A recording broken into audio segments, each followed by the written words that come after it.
Hey pals, welcome back to Copy and the Marketing Podcast, where I teach you how to write copy that sounds like you but converts better. And today we are talking about several pieces of copy that go overlooked too often, and that is your onboarding copy. Now, I have long said, and you can go back to previous episodes and hear me say this, there's a difference between content and copy. Content tends to be for computers.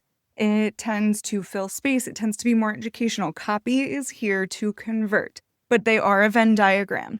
And so this copy is very uniquely positioned to convert because it is your onboarding copy. It's what takes people from being aware of you and to having a conversation with you to eventually buying from you and working with you long term. And what we never want to do is put our best copy forward only to people who have not yet purchased from us. We want the people who are closer into our orbit to feel that same warm feeling and to help guide them to clicking the button, making the sale, signing the contract, paying the invoice, okay? So today we're going to talk about onboarding copy. Now, onboarding copy in small businesses may look different from large businesses. So if you found this podcast and you are potentially an employee for a large corporation, you might say, wow, Sam, I had no idea that my company did this much behind the scenes to get people into our orbit. But if you're a small business owner, we have to wear all of the hats. We are marketers, we are financiers, we are managers, we are strategists.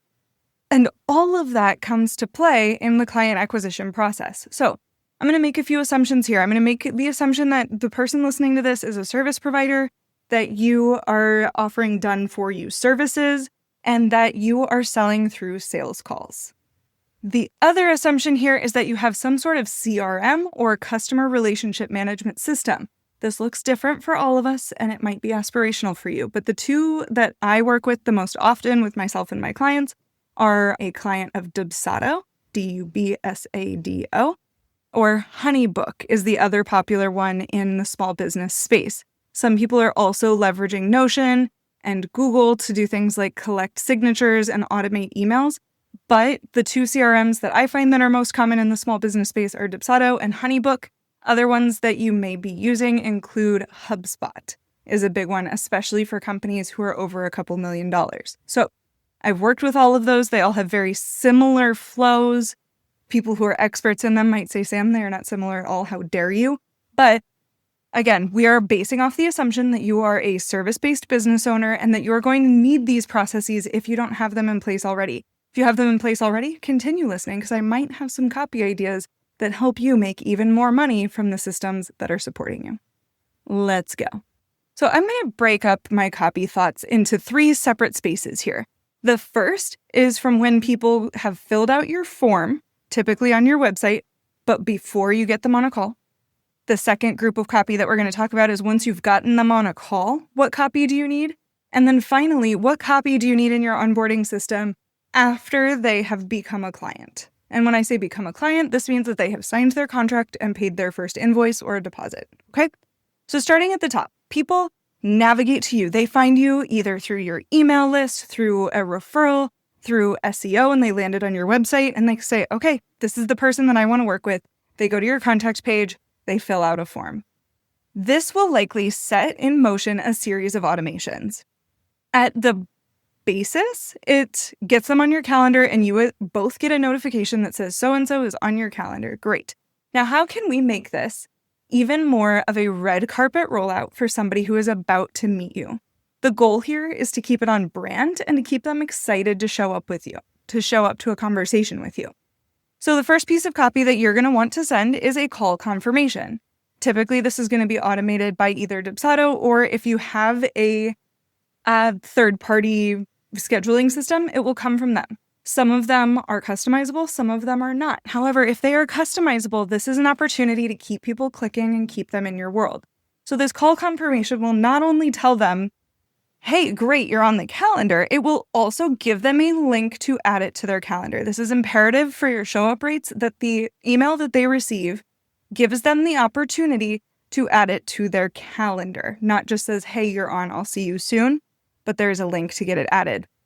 Most scheduling platforms are going to offer this, including Dubsado and HoneyBook and their third-party providers, but also TidyCal, Calendly, all are going to send an email that has a one-click add to Cal link. You can further edit this email to be even more on brand for you, though. You might want to add in personality like emojis or say, woohoo, I'm so glad you're here. You can change the subject line to be on brand. You could change the font within it to be some of your brand fonts if you want. Another great way that you can use this call confirmation email is it says add to your calendar here, but then go in and say, and if you'd like to see some of my past work, click here. Maybe it takes them to a portfolio. Or feel free, if you're a millennial like me, you may want to cyberstalk me. I'll make it easy. Here's a link to my LinkedIn and to my Instagram. This just keeps people in your world and gives them that little bit of flavor for who they're about to meet. Additionally, when people get on your calendar, you can also bounce them to a call confirmation page or to a thank you page. At every step of the process, it is imperative to remind people what working with you is like, both from a feeling standpoint, so that's the words that you're using, and to give them a rundown of what to expect. So you may want to send them to a thank you page that says, great, you've taken the first step to make your bookkeeping easier, or you've taken the first step to beautifying your website project if you're a designer. And the next steps are, 1, we'll have our conversation. 2, if we find out that we're a great fit, I will send you a contract and invoice. And 3 months from today, you will have a brand new website.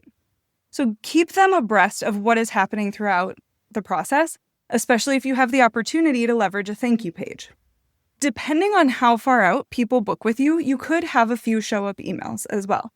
Of course, you're going to have one that goes out automatically that says, hey, our meeting is in either 24 hours or 1 hour. Maybe you have both of those. But you could also continue to throw in things like, hey, if you want to check out my Instagram or LinkedIn, or one that my friend Devin at devinlee.com, if you want to check her out. She's a systems expert and builds people's onboardings in Dipsato and other programs.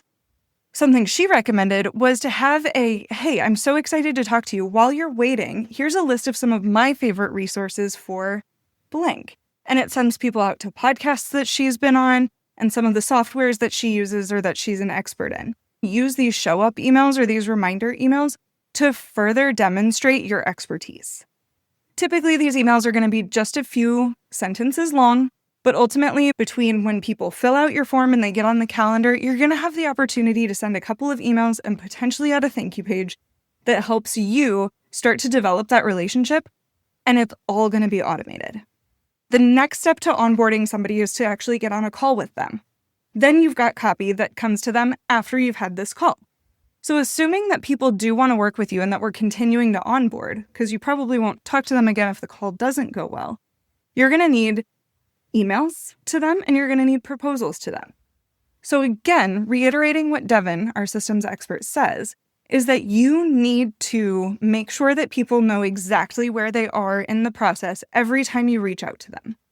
So when you get off a call with them, you're probably going to go and create your contract and invoice and proposal. Now, proposals themselves can be amazing and beautiful, especially if you're using Dipsato or Honeybook. And inside of those proposals, you get to be prescriptive.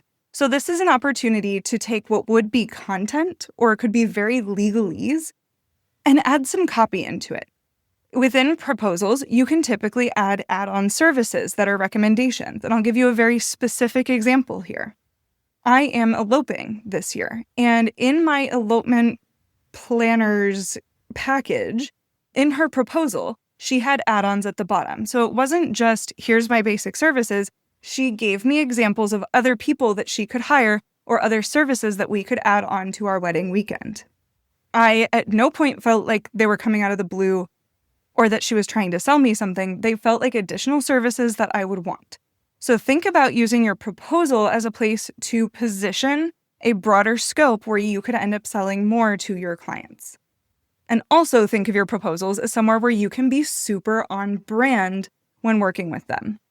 Other examples of this might be if you're in the travel industry, you might have your basic travel planning package, but you could also have some add-ons like offering one-on-ones with each member of the trip for a specific price. Or you could have, if you were a designer, you could add on a branding package in addition to your design package.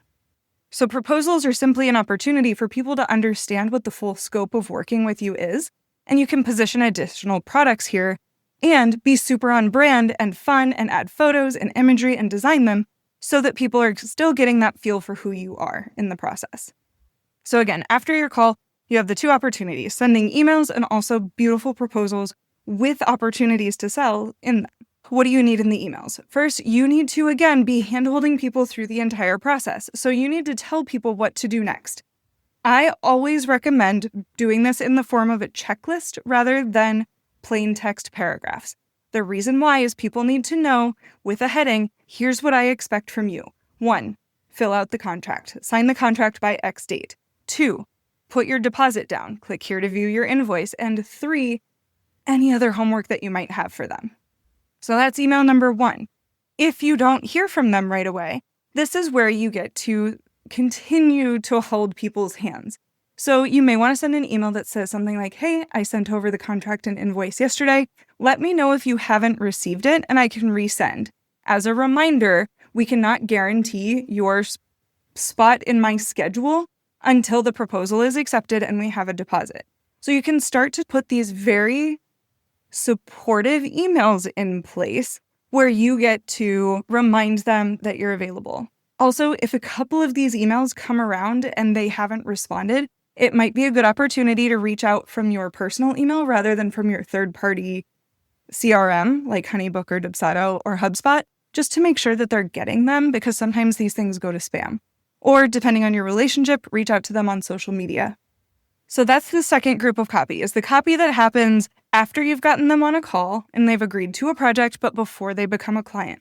Is there's several emails where we get to handhold through the process and your proposals. Now, once they sign your proposal and put down a deposit, then they are officially a client. And you have the opportunity to send great on-brand copy here as well. Remember, again, you need to guide them through the entire process. And I have people come to me inside of Copy on Demand and say, Sam, somebody signed on and then I didn't hear from them again. And my first question to them is always, have you been reaching out to them though? Have you told them what the process is and what their expectations are? Did they sign the contract and didn't realize that they were also supposed to schedule their kickoff call with you? Because you may need to, again, write even more emails that get automated and go out to them depending on where they are in the process. Make sure that they know exactly what their next step is that you need them to do now and what the timeline is that you need them to do other tasks on. The more that you can remind them in every single email, the better off you'll be. You could also copy-paste a project timeline into the PS for every one of these emails if that's helpful for both you and them. And finally, another piece of copy here that I want to be sure that you have once people are a client is getting feedback at every step of the way. This feedback is important for 3 reasons. The first is client voice. Why do you need client voice? So that you can be sure that the way that you are talking about their project is the same way that they are talking about their project. Because when you go to sell another project to somebody later on, you want to be sure that you are speaking like your clients and not like you. The second is because testimonials are valuable. You can grab these testimonials to share on social media, to share in your sales copy in the future. And third is to give you the opportunity to change the way that you're working with people. So if people absolutely love your work and they're giving you great feedback, great. Then they're not asking you to change. But if people are saying, this is great, but, then you have the opportunity to either course correct or position a different product in front of them that is going to serve them better.